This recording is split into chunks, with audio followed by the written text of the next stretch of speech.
right. So on number 14,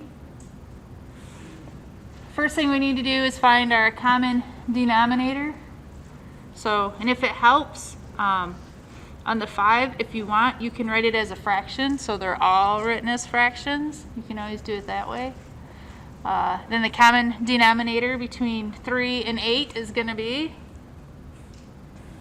24. Right? So I'm going to multiply everything by 24. Right? So I'm multiplying this one by 24, multiplying by 24, multiplying by 24. And again, if you want, you can even write that 24 as a fraction, like over 1, if it helps you see it a little bit easier. Okay. So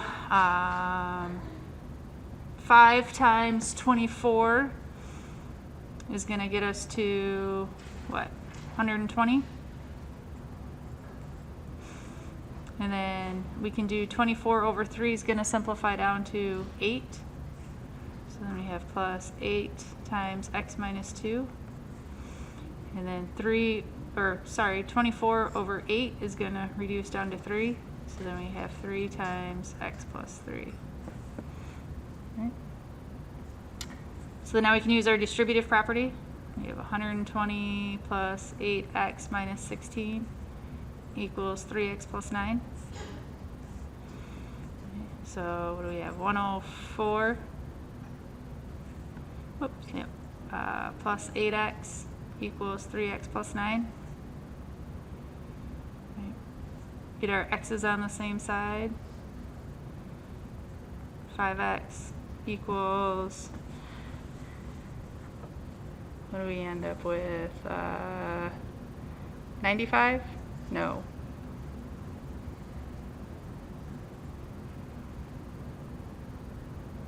Yeah, 95. And then x is going to equal what, 145, 19? If I did the math right?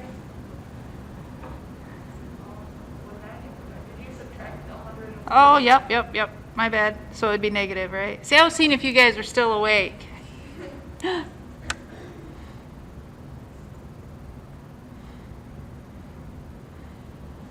that work for you guys? You know that one? Alrighty.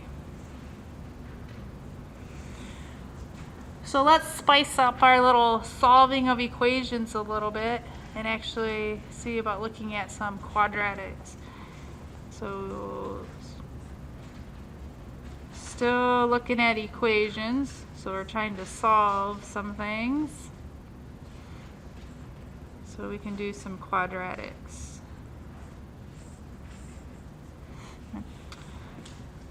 So let's say they ask us to solve 2x squared plus 7x equals 4.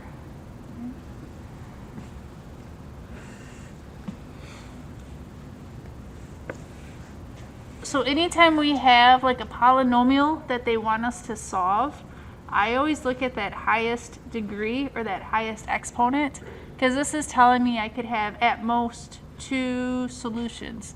Granted, if it's like a perfect square, you know, you might get where you'd have like, after you factored it, like x minus 2 and x minus 2, which are the same. So some of your solutions might be the same, but you're always looking for at least or 2 solutions because that's your highest degree. Right? So if we have a little quadratic, and now we have it's equaling to something, if we want to try and solve this, we ultimately want to figure out what our x is going to equal. So when it comes to quadratics, there's 2 ways to solve quadratics. You can either factor them, which is what we've been doing, right? And now we just got a little extra step of that equals. Or you can use the quadratic formula. So let's start with factoring, and then we'll do an example when it comes to the quadratic. Right? So if I want to factor a quadratic, I need to make sure that I have everything on one side of the equal sign, right? So first step is going to be to subtract the 4 over. So then I have 2x squared plus 7x minus 4 equals 0.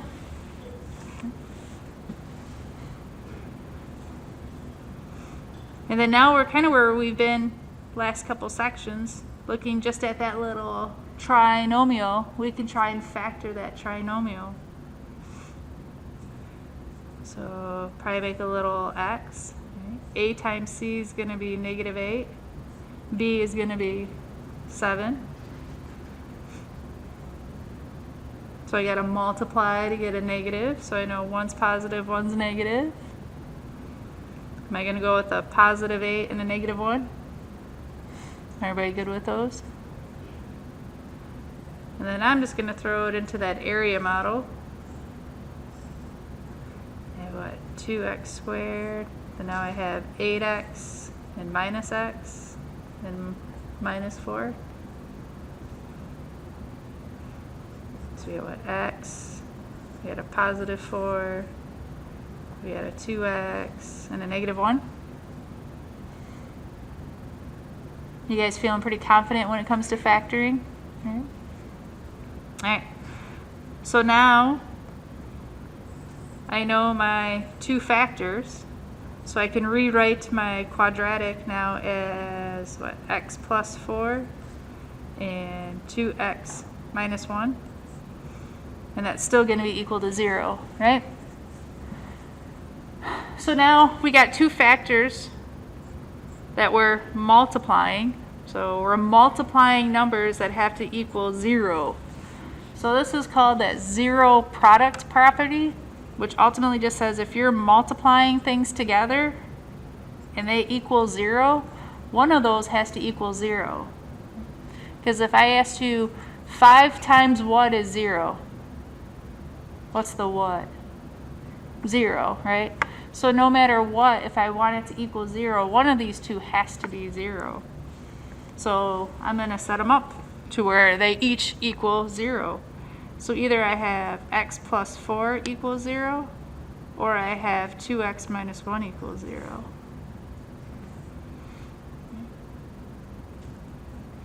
So we have what? X equals -4, or x equals 1/2. How many solutions do I have? 2, right? So usually at the quadratic, with that exponent being 2, you'd have at most 2 answers. Coming back to you from last year and freshman year.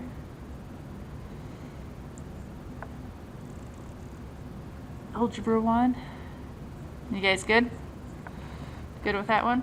All right.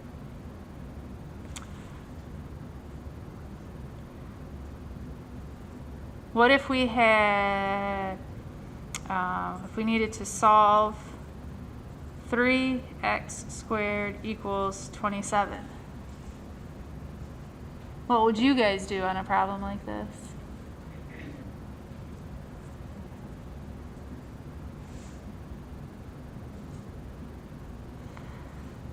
You have options on these ones.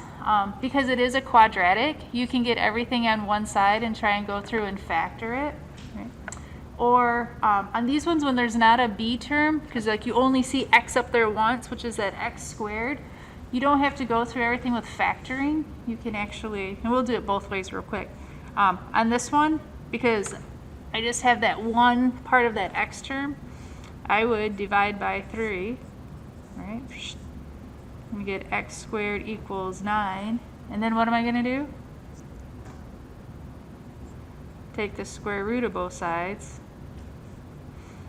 So I'm going to get x equals, what's the square root of 9? Positive or negative? Positive. What about -3? Could it be -3? Yeah, because -3 times -3 is going to give me 9, right? So I know it's either going to be plus or minus 3. Right. How many answers do I have? 2, right? And I'm looking at a quadratic, so I should have 2 of them. Right? If you kind of get stuck on them, you can always like revert back to factoring. Right? So we would have gotten everything on the same side, to where you had 3x squared minus 27 equals 0. And then I always look at it when I go to factor, I'm always like, oh, is there something perfect that I can factor, or something that the greatest common factor that I can factor out? Granted, you could factor out a 3, and you'd have x squared minus 9 equals 0. Now when I look at that x squared minus 9, I know it's a perfect square, so I still got my 3 on the outside. And that guy's going to be what? X plus 3, x minus 3 equals 0. Okay. Then you'd set each of your factors equal to 0. So technically you'd have 3 equals 0, x plus 3 equals 0, x minus 3 equals 0. This makes no sense, right? Because 3 does not equal 0. And then you get x equals negative 3 and x equals a positive 3, which is the same thing that we got the other way, right?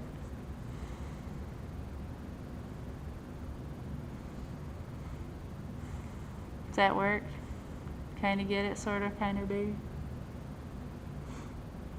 So you got options. And then you also can use the quadratic formula on this as well, if you wanted to. All right. So let's try one quadratic formula.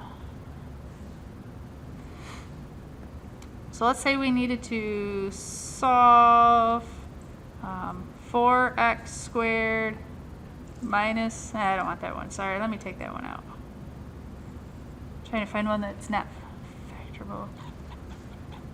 Let's go 2x squared minus 6x plus 1 equals 0.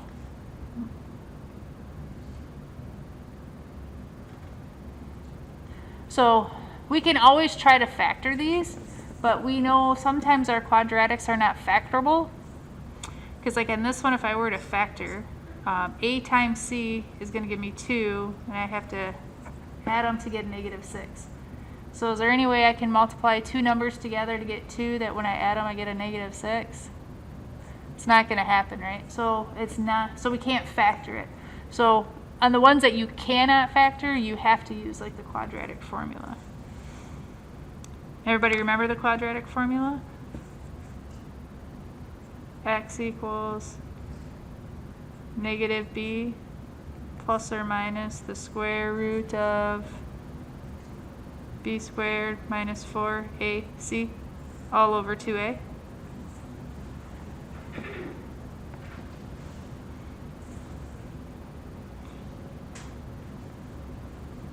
And then in our problem, if we go up, a is going to equal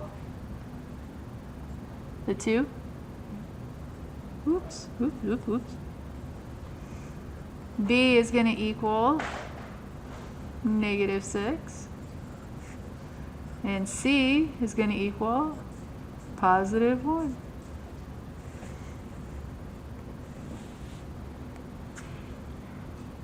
So we just kind of ultimately need to start plugging in, right? Plugging and chugging. So what do we have? X equals negative b, so a positive 6, plus or minus the square root of b squared. What's b squared going to give us?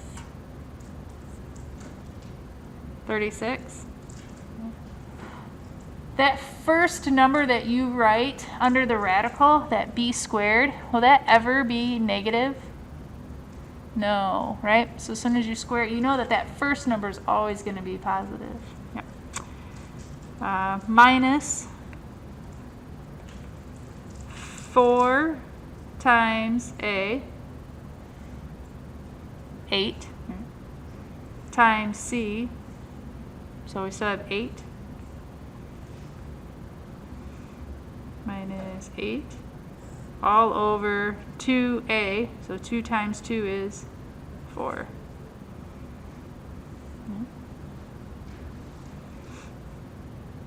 So now we're just going to start simplifying it. So we have what, 6 plus or minus the square root of 28 all over 4.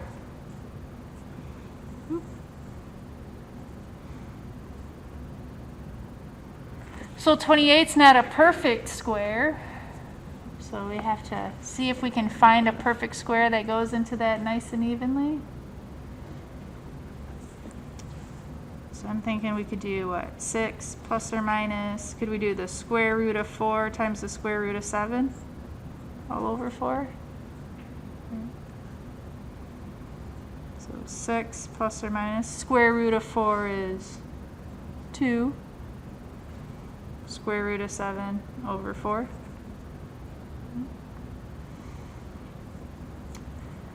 And then we can reduce this, but we also have to think I always tell myself it's reals to reals and radicals to radicals. So this guy, and this guy, those are all real numbers. And this guy's under the radical sign, so we call him a radical number. So if I want to be able to reduce this, I'm going to look at my real numbers. So I have 6, 2, and 4. So in order to reduce it, I have to be able to reduce it out of all 3 of those numbers. Because ultimately, you could split this into 2 fractions. This is the same thing as 6 over 4 plus or minus 2 times the square root of 7 over 4. Right? We just condense it under 1 fraction. So if we want to be able to reduce, we have to be able to take it out of all of the real numbers. And I think we can reduce it by 2. So we're going to get what? 3 plus or minus the square root of 7 over 2. And how many answers do I have? I got 2. Right? I got 3 plus the square root of 7 over 2. And I have 3 minus the square root of 7 over 2. Yes?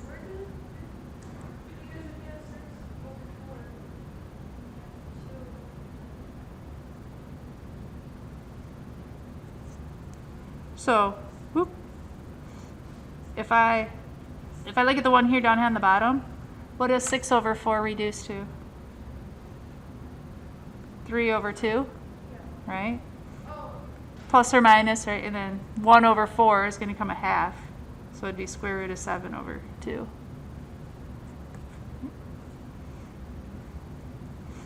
That or go through here and be like, oh, this would be, divide that by 2 would be a 3. Divide this by 2 would be a 1. Divide this one by 2, you have a 2.